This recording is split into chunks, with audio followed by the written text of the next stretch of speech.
Mysterious Antarctica. Aliens, UFO bases, Nazi bases, or trapped fallen angels from the Book of Enoch.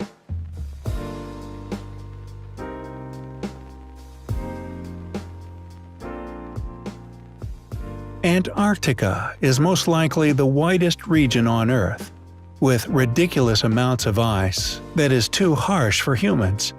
Yet this white mass might be burying some of the darkest mysteries about the world. Every day, more research is being done about this place and what secrets it holds. Antarctica has been home to a lot of mysteries for a long time. For one, we have the incident of Operation High Jump. It is believed by some that about 250,000 senior officers belonging to the Nazi Party managed to escape in U-boats from Germany towards the end of the Second World War. Some even believe that Hitler was one of the escapees. If those many people ran away during a war that got the whole world's attention, where would they have escaped to? Some say it must be Argentina. But is this really feasible? 250,000 men can't be hidden in plain sight. Unless we are talking of the plain rarely visited by humans, deep in the Antarctica. According to some theories, the German Nazis had been building powerful weapons here at their secret base. These weapons are well ahead of their time, with possible help from alien intervention. This would seem far-fetched until you consider what happened just before the Second World War ends. The United States decided on a huge expedition to Antarctica while the war was still going on. This expedition is known as Operation High Jump. Expeditions are not a new thing, but why then? Maybe more surprising is the number of U.S. personnel and machinery on this expedition. Over 4,000 U.S. personnel, led by Admiral Richard Byrd, on dozens of aircrafts and ships, went on this expedition. No other U.S. expedition to Antarctica had been so massive. Even if there is a hurry to dominate this place, is there something in particular to dominate? Wait for it. This expedition was supposed to last for 6 to 9 months. After just 1 month, the expedition was ended abruptly, and it had nothing to do with the cold. According to a report by the Chilean press, there is a high probability that there were other, more powerful people waiting. Many conspiracy theorists today believe they had been bombarded by artillery, forcing them to retreat after sustaining heavy casualties. From what must have happened there, the personnel on the expedition couldn't have had a chance. It was a massacre. Even though the U.S. would not confirm this, Admiral Richard Byrd was quoted in the Chilean press talking about how they were confronted by a new enemy that could fly from pole to pole at incredible speeds. This could only have been, or at least inspired, by alien technology, as at that time it was basically impossible to travel at such speed. There are several other reports of pilots who saw flat disc-shaped UFOs chasing them, even though they were not shot at. These pilots also reported how their planes were being followed by balls of light. Yet, even though these UFOs, which the pilots call Foo Fighters, didn't attack them, it somehow was able to disable the pilots' plane bombing capabilities. According to the United States, all of this didn't happen. Only one plane crashed, killing 3 pilots. If this were true, was that why the expedition was cancelled? And let's say it wasn't true. Who is behind those UFOs? Could it have been the German? Or were those extraterrestrial? There seemed to be more to Antarctica any way you look at it. Speaking of extraterrestrials, The more Antarctica is examined, the more the mysteries that crop up. An example is the huge electromagnetic anomaly that was detected by NASA satellites in 2006. This anomaly wasn't lying on the surface either. It was buried deep underneath 151 miles of ice. What a beautiful way to confuse researchers. Over a decade later, they are still left with questions. But then, turning to an ancient scroll dated millennia ago, the Book of Enoch, some interesting passages seem to have something to say about this. Enoch was the man who was reported to have escaped death. He was the great-great-grandfather of Noah. He wrote about how he was taken to the place where the corrupted angels who disobeyed God and came to earth were imprisoned. In his book, he had talked about the 200 fallen angels who had lived among men, teaching men advanced technologies for their time, and sleeping with the women and fathering the Nephilim, thereby genetically modifying men and leading mankind astray. The book talked about where they were imprisoned until the appointed day. This place was supposed to be lit by the sun both during the day and at night. In his words, the sky was burning day and night. As it turns out, this fits perfectly with the southern hemisphere during the summer season in Antarctica. At this time, there is daylight for 24 hours. This phenomenon, known as aurora australis or southern lights, can be visible from high southern latitudes in Antarctica, Australia, New Zealand, Chile, and Argentina. Let's say that was a coincidence. Enoch went further in his book by mentioning 7 mountains of precious stones, 3 towards the east and 3 towards the south. This is where it gets more interesting. Mount Vinson fits the description of the central mountain. After all, it is the highest mountain in Antarctica. As for the other 6, they were there, just not aligning as specified. This could signify that there had been a shift in the Earth's axis of rotation. This is not uncommon. These shifts are known to cause such calamities as floods and tectonic events. Then, it gets even more interesting. If we consider the research conducted by Sir Charles Hapgood, in which he proposes that the last pole shift could have happened about 11,000 years ago, just at the end of the last ice age, we can begin to question if this has any relevance to the biblical flood. This would perfectly explain why these angels would be moved at this time and imprisoned. It would place their whereabouts firmly somewhere in Antarctica. Could they be imprisoned at the summit of the gigantic Mount Vinson? Or could they be hidden right under the 151 miles of ice mentioned earlier? Well, these are exciting thoughts. There is really no solid proof of this, but we can continue to dig more. A journey of 151 miles has to start with a question.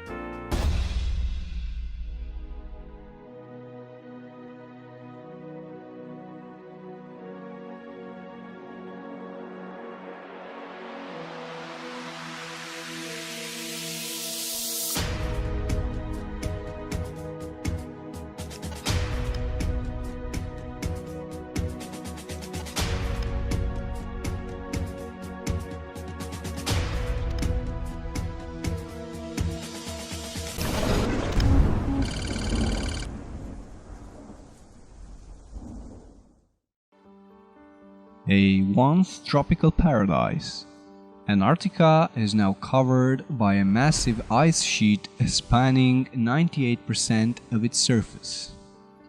Since it had been rediscovered in 1911, this southernmost landmass became a subject of intrigue worldwide, with world superpowers showing an unprecedented desire to preserve this desolate land. 1 year after the Chinese detailed mapping of the region in 2005, NASA scientists announced their satellites had detected a huge electromagnetic anomaly buried beneath the frozen coat of ice. Preserved under the Wilkes Land Antarctic region, the gravity anomaly, as it has been dubbed, stretches for about 151 miles beneath the ice and has a depth of about 2,800 feet. So far, the best scientific hypothesis that has been put forward is that a colossal object, most probably a meteorite twice the size as the one that had wiped the dinosaurs millions of years ago, is sitting in the middle of a 300 miles wide impact crater. This is to say, a bold and hard to prove idea, yet it's enough to comfort those seeking the best scientific explanation. For those of you not relying on NASA for a straight answer, we have a different story to tell. A meaningful story that had been kept away from us for thousands and thousands of years. Here's what they don't want us to know. This year, on March 14, an intricate article was published by Israeli News Live entitled "The Fallen Angels Imprisoned in Antarctica and Are Still Alive." Commentator Steve Ben Nunn shared some intriguing passages from the Forbidden Book of Enoch, which, believe it or not, subtly refers to Antarctica as the land where the fallen angels had been imprisoned by God in remote times. Something that I discovered recently written in the book of Enoch. And we're going to even be looking at some articles that have been considered, well, some might say it's fake news, some might say it's satire. Regardless of the case, there may be some very truth to it, and this is why I wanted to talk to you about these things. Antarctica has really become a major subject in recent, well, in fact, in the last year, even more so. There's been every kind of conspiracy theory that it is a place for a massive alien base. This is where aliens go at. We know of the one of the former military officers, Byrd, who fought a conflict near Antarctica and lost a lot of men, claiming that there were flying discs, flying saucers coming out of the Antarctica, and there's all kinds of evidence that is legitimate evidence that clearly seems to show that the Antarctica is certainly a base of some sort. The Germans also, under Adolf Hitler, had a base down at Antarctica. There's all kinds of things that are going on in this region of the world. As you can see on your screen now, this is the book of Enoch. I was reading in the first book of Enoch, chapter 18, and this is where the angel Uriel is taking Enoch and showing him some very interesting things. We go down to say verse 4 and begin there. It says, "And I saw the winds which turned the sky and caused the disk of the sun and all the stars to set. And I saw the winds on the earth which support the clouds. And I saw the path of the angels. I saw at the end of the earth the firmament of heaven above. And I went towards the south." Okay, so he goes to the end of the earth. And he speaks about going towards the south. "And it was burning day and night, where there were 7 mountains of precious stones, and 3 towards the east and 3 towards the south." Enoch was the great-great-grandfather of Noah, the 7th generation of humans after Adam. He played an intermediary role between the fallen angels that had rebelled against the Lord and the righteous angels who served and did the Creator's bidding. Angels totaling 200 descended from the heavens and took women of their choosing, interbreeding with them and giving birth to a race of giant humanoids known as the Nephilim. The corrupted angels further taught humanity various tricks and crafts, and soon the earth became reddened from the blood of its creatures. War broke loose, and the natural order of things came to an end. And Azazel taught men to make swords, and knives, and shields and breastplates, and made known to them the metals of the earth and the art of working them, and bracelets and ornaments and the use of antimony, and the beautifying of the eyelids, and all kinds of costly stones, and all coloring tinctures. And there arose much godlessness, and they committed fornication, and they were led astray, and became corrupt in all their ways. Semyaza taught enchantments, and root cuttings, Armaros the resolving of enchantments, Baragial taught astrology, Kokabel the constellations, Ezekiel the knowledge of the clouds, Aragiel the signs of the earth, Shamsiel the signs of the sun, and Sariel the course of the moon. And as men perished, they cried, and their cry went up to heaven. This episode in human history culminated with a heavenly battle. Righteous angels fought against the corrupted ones, and the latter were defeated. As punishment, the Lord had cast them away in Tartarus, and there is reason to believe this prison is located somewhere in Antarctica. Due to the successful role Enoch played in this conflict, together with his untainted nature, the Creator spared him of his earthly demise and took him directly into the heavens to witness the forthcoming events. Enoch's words are very suggestive, hinting at Antarctica as the spot where the corrupt angels were confined. And I saw the winds on the earth which supports the clouds, and I saw the path of the angels. I saw at the end of the earth the firmament of heaven above, and I went towards the south, and it was burning day and night, where there were 7 mountains of precious stones, 3 towards the east and 3 towards the south. And those towards the east were of colored stone, and one was of pearl, and one of healing stone, and those towards the south of red stone, and the middle one reached to heaven like the throne of the Lord of Stibium, and the top of the throne was of sapphire. The second passage describes Enoch's journey south, where he witnessed a curious phenomenon where the sky was burning day and night.